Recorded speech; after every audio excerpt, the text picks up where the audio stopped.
बूढ़ा तोहार पतोहिया झूठ बोलत बा। तोहार क्रिया खाए के हम कहत हई, तोहरे बेटवा के क्रिया खाए के हम कहत हई, तोहरे पतोहिया के क्रिया खाए के हम कहत हई। अपने बेटवा के क्रिया खा, काहे हमरे बेटवा के क्रिया खात है? के रोज रोज हमार कंडिया चुरा के लेके जात बा यहाँ से। कौन मुँह झौसी भतार काटी है, हमरे कुछ समझिए में ना आवत बा।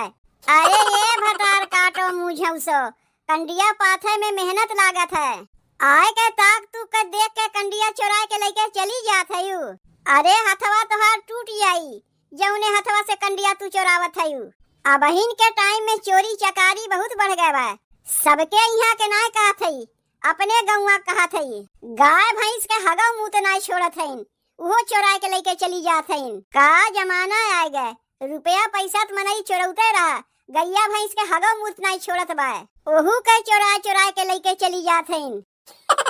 का हो गए भौजी, कहाँ गईन बहिनी तोहार माई? तनी बोलाओ तो उन्हें। काहे बतिया का हो गए भौजी? तू अपने माई के बुलाओ, बतिया का हो गए हम उन्हीं के बताइब।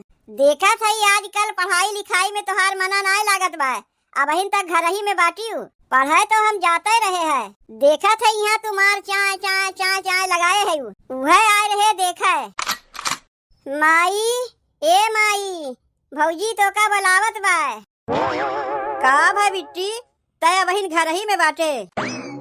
जेका देखो सब एक बतिया तो कहा थीन, घरा में हमार रहब केहू के अच्छा नहीं लगता है। का भाई रे दुल्हनिया?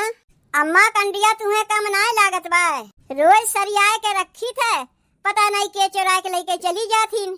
ये देखो यहाँ से कंडिया चोरावा बा, वहाँ से कंडिया चोरावा बा, एहू से कंडिया चोरावा बा। ये देखो का हो जात बा, कुल कंडिया के लेके जात बा।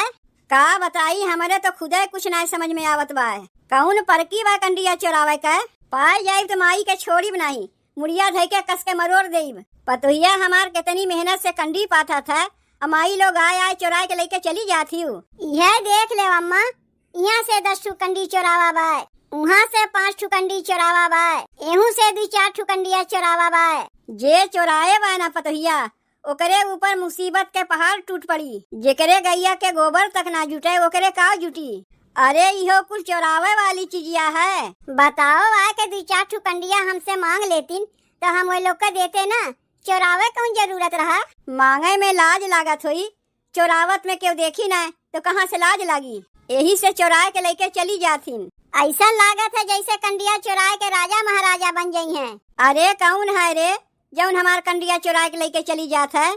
जे चोराए होई ओकरे सीधे बाबा सिरे पकड़ी, अगर चूल्हिया में कंडिया लगा के खनवा बनायू। जाए दो अम्मा, केहू के सरापो रापो ना, तोहरे सरापे से के वापन चुट्टिन पना छोड़ नहीं देई। सरापी बनाए तो का वे लोग के आरती उतारीब? मनई के दुखे में मुँह से गारी ओरी निकलत है, सुखे में नहीं। ऐसन ऐसन कमोए करत जाती ने लोग कि ना चाहे पर भी गरियावे के मना करत है। अरे भतार काटो सुनत जाओ, पतोहिया हमार कितनी मेहनत से कंडी पाता था, भतार काटो वाइक चोरा के लेके चली जाती हूँ। अपने हथवा से कंडिया पथिए तो उनके हथवा में गोबरा ना लग आई, यही से दूसरे के यहाँ से कंडी गोईठा चोरा चोरा के लेके जातीन।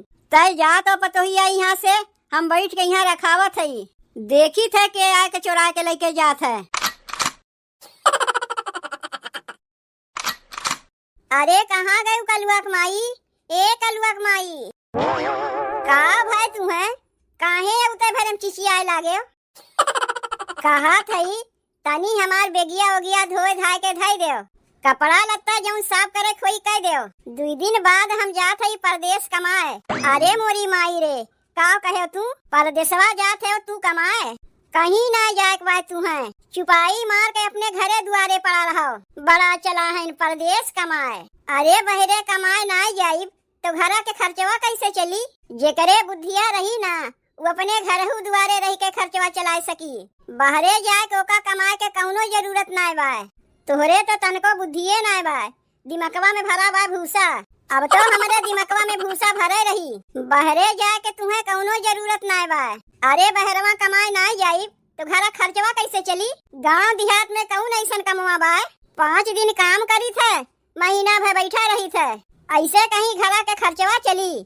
कह दिए ना तुम्हें कहीं बहरे कमाए उमाए के नहीं जाए के बा।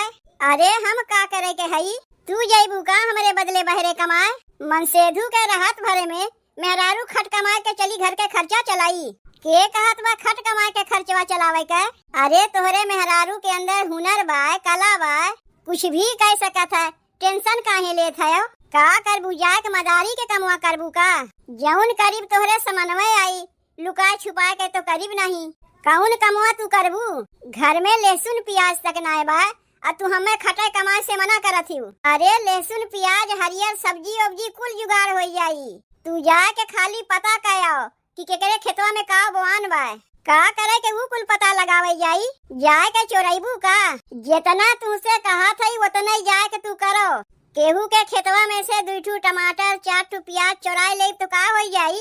धई के कुछ नहीं है तुम्हें अगर पकड़ाई जाइबू तो। यही मारे हमें परदेसवा जाए से मना करत है। अब यह कुल रह गए। हाँ यही मारे कहा थी। अरे जब पकड़ाई तब ना। देखो तुम्हें कहीं नहीं जाए बा कमायो माए। तू चुप मार के घरे बैठो। तू महीना में 2 दिन हमें कमाए के पैसा देबो ना, तबो हम घरा खर्चवा चलाए लेब। घर के खर्चा के चिंता तू ना करो। घरा के खर्चवा चलावे के लिए हम हई ना। लहसुन प्याज टमाटर परवल जौन कुछ लागी हम जुगाड़ करीब। अब तू चोरी पे उतर आए है, चोरा के घरा खर्चवा चलाइबू। अरे माई रे, के कहत बा हम चोरी पे उतर आए है? ई तो कला है, कला। कला तोहरे मेहरारू के अंदर कूट कूट के भरी बा। गटैया हमार कहिया से खुशखुशात बा। तुम्हें एक ठू दवैया लावे कहे, दवैया लेके ना आयो। कला तो तोहरे अंदर कूट कूट के भरी बा। काहे ने अपन खसियो ठीक कर लेती हूँ। लिया चलो कोनो डॉक्टरवा के लगे हमें, जे देखे में तनी सुंदर रहा, जवान रहा। ना ढेर के दवैया ओकरे लगा से उठा के लेके चली आए तो वही लागे हमार नमुआ बदल दियो। कैसन मेहरारू पाए है, अब यह तनी देख ले। अरे तू का बोलत है? बतिया तोहरे कुछ समझ में आवत बा? बतिया हमरे तो समझ में आवत बा, लेकिन तोहरे ही समझ में ना आवत बा। जब तोहरे मेहरारू के अंदर कला कूट कूट के भरी बा तो कौन जरूरत बा बहरे जाए के कमाए के? एका चोरी चकारी ना कही जाता है, एका कला कही जाता है, जौन की सबके अंदर ना रहता है। बहुत कला बा तोहरे अंदर, वो तो हम अपने अखिये से देखत हई। जाए का बेगिया कपड़ा लत्ता कुल धोए धाए के हमार धई दो। 2 दिन बाद जाए बा हमें परदेश कमाए। कह दिए ना तुम्हें कि बहरे कमाए ना जाए बा तो ना जाए बा। ठीक है बा, चलाओ घर के खर्चा हमहू देखी थे।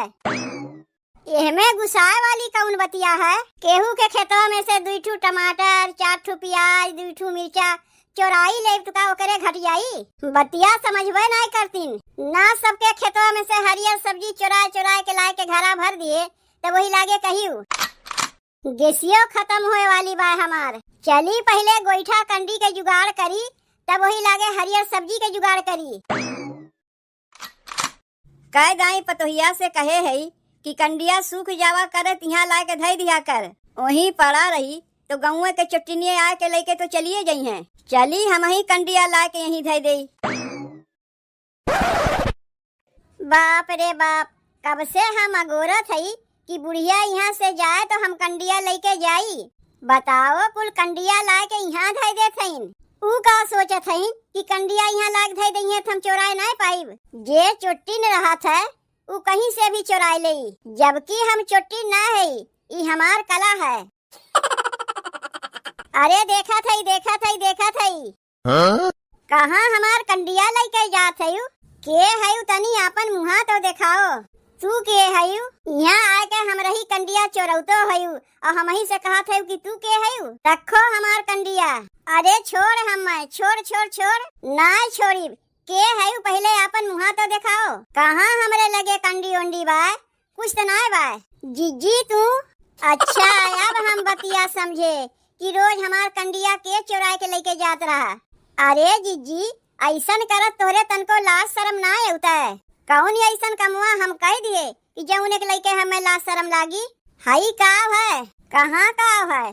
कुछ तो नहीं देखात बा जौन तू अपने पिछवा चोरवाए है। का तू देख लिहियो? देखो बाय हमरे हथवा में कुछ झूठ मूठ के चली है। तू हमरे ऊपर इल्जाम लगावे। हाई कंडिया कहाँ से आए? ओका तू जानो कहाँ से आए? चुरा के लेके भागत रहू कंडिया और कहते हो कि तू जानो कहाँ से आए। अरे बाप रे, कहाँ हम केकर का चुराए है?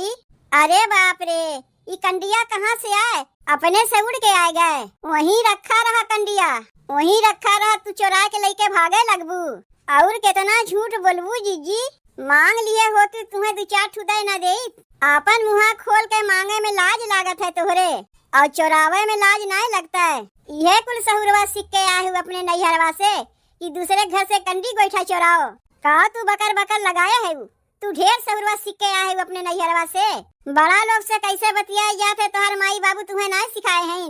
अरे बाप रे बाप, ई देखो जीजी का एक तो चोरी ऊपर से सीना जोरियो करत है। का होई गे रे पतोहिया? कुछ नहीं बूढ़ा, तोहरे घरे आए रहे तोहार हाल चाल लेवे, उल्टे तोहार पतोहिया हमें चोरी के इल्जाम लगावत बा। यहाँ तोहार हाल चाल लेवे नहीं आ रही नम्मा, आ रही कंडी चोरावे। खाओ अपने मरद के क्रिया, अपने लड़का के क्रिया कि तू कंडिया चोरावे नहीं आ रही हूँ। अपने भतारे और लड़का के क्रिया ना खाए के कहा थी कि हम कंडिया चोरावे नहीं आ रहे। यह देख ले अम्मा, अपने भतारे और लड़का के क्रिया ना खाए के कहा थी। कंडिया चोरावत जीजी तनको तोहरे लाज ना होता है। कंडिया लेके भागत रही, उ तो कहा देख ले गे हम। का रे बनवारी बहू, अब यह कुल कर बेता है चोरी चकारी पुतरियाए। बूढ़ा तोहार पतोहिया झूठ बोलत बा। तोहार क्रिया खाए के हम कहा थई, तोहरे बेटवा के क्रिया खाए के हम कहा थई, तोहरे पतोहिया के क्रिया खाए के हम कहा थई। अपने बेटवा के क्रिया खा, काहे हमरे बेटवा के क्रिया खात है? अब यह देख ले अम्मा, अपने बेटवा क्रिया ना खाई हैं, तोहरे बेटवा क्रिया भले खा ली हैं। अरे हमरे तोहरे में झगड़ा लगावत बा तोहार पतोहिया। झगड़ा उ ना लगावत बा, झगड़ा तू लगावत है हमरे सास पतोह में। तू का करे के आए रहे यहाँ पर, पहले ही बताओ। कहा तो है कि आए रहे तोहार हाल चाल लेवे।